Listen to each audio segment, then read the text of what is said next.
Republican vice presidential candidate JD Vance got some more bad news. Oh no!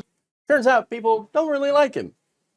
According to a poll conducted by centrist Democratic pollster Blueprint, a large number of voters describe Vance as both weird and anti-woman, which, of course, he is both. Which also explains, by the way, why Vance's net favorability fell from -7 to -11 in the weeks since he joined the Republican ticket. In addition to this, note semaphore, the poll also shows the percentage of voters calling him extreme also shot up 13 points over the last month. Wow! Trump nailing it. Great pick. Now, Blueprint lead pollster Evan Ross Smith told Semaphore that he couldn't imagine a worse rollout for a vice presidential contender. Quote, "It's not just the favorables. It's what people think of it. It's how he's been introduced to the country. Everything has gone exactly as bad as Democrats had hoped, and Republicans have feared, and everyone suspects." Okay, why do people hate JD Vance, according to this poll? Well, is it some liberal conspiracy? No, they just had to listen to the things that JD Vance has actually said. I mean, this guy's really young, and he's very, very online. And of course, if you're part of the online conservative movement, people are going to think you're weird, because you are. Okay? The more online you are, the more weird you are to normals. Okay? To normies. And so when they listen to JD Vance speak, they're like, the hell is this guy on about? Childless cat ladies. What? In fact, they were asked about that. People were. And of the statements offered, covered the publication, participants were most aware of the childless cat lady comments, with 50% of those surveyed saying that they had heard it and 55% saying that they were bothered by them. Yes, that's right. And it didn't help, by the way, with his wife, Usha Vance, coming out and saying, oh, no, we actually didn't mean to go after the people who were having trouble conceiving. No. We just wanted to make fun of people who chose to not have children. Why? What? That doesn't make it better. What? Why would you think that would make it better? It doesn't. Now, scoring worse, but less well known, by the way, is a 2021 interview with Spectrum News in which he defended the Texas abortion law's lack of exceptions for rape and incest. Wow. He then suggested pregnancies from such circumstances are just inconvenient. Oh, that's it. It's inconvenient, yes.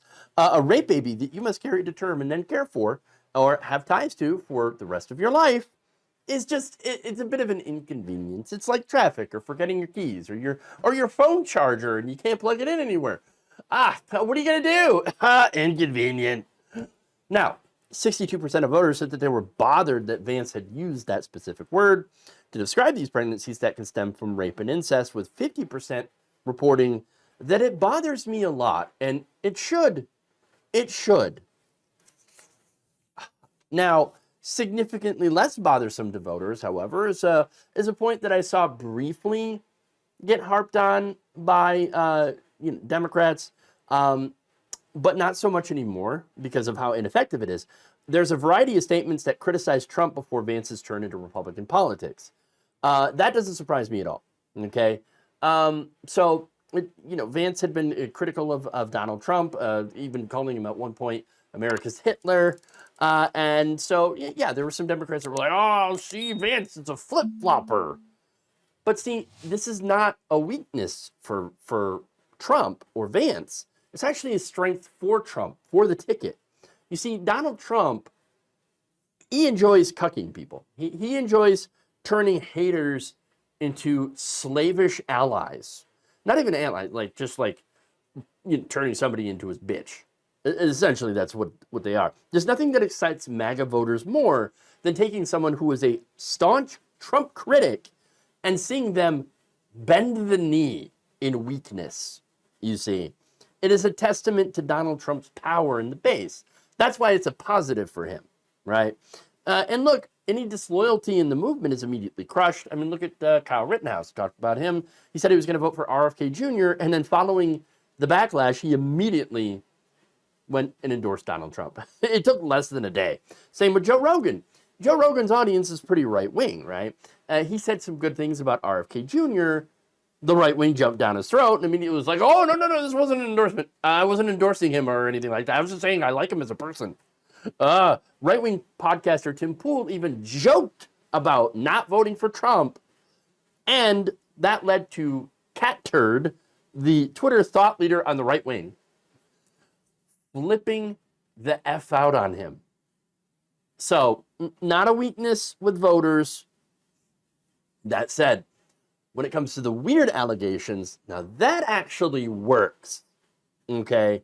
The stuff that JD Vance believes in is weird. It's not in line with what the majority of Americans actually want government to do.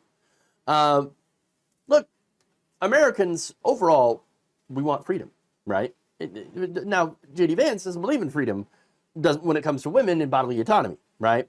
Or being able to even leave their abusive marriages. I mean, the right wing has been targeting no-fault divorce, wanting these couples to stay together. It's so weird, bizarre.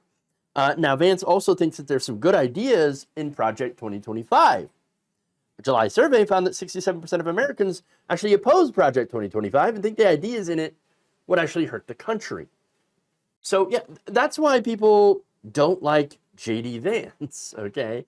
So now, that said, he's going to push back, right? And basically accuse the Democrats of bullying him. This is fundamentally schoolyard bully stuff. They can accuse me of whatever they want to accuse me of. I accept their attacks, but I think that it is a little bit of projection. Oh man, those Democrats, I mean, they're calling me weird. What a bunch of schoolyard bullies. Let me tell you what, so much projection too. Really? Are you kidding me right now? Are you effing kidding me right now? These people, every accusation is a confession. All right? You want to talk about bullying. You are running with the chief bully. Okay? You're running with somebody who has bullied more people than you could imagine. And again, it's the thing about this, and with the projection, right, is that anytime the Democrats actually fight back, which they're actually doing, and thank goodness it took long enough, is that any time that they do fight back, immediate Republicans are like, stop hitting me! Oh my God, why are you guys such bullies? Bro, really? No, the fact that they're crying about it right now is exactly the reason that the Democrats, Tim Walz, and everyone else should keep doing it. And showing the American people just how terrible and weird the right wing really is. Thank you for watching. If you enjoyed this video, please like, share, subscribe, hit the bell icon in order to get notified whenever a new video is released. And if you want to support independent, progressive media through this difficult time where it seems like everybody is shutting down, you can become a member on our YouTube page, you can become a subscriber on Facebook, or you can go to my Patreon. It's patreon.com/Jeff Waldorf. Thank you.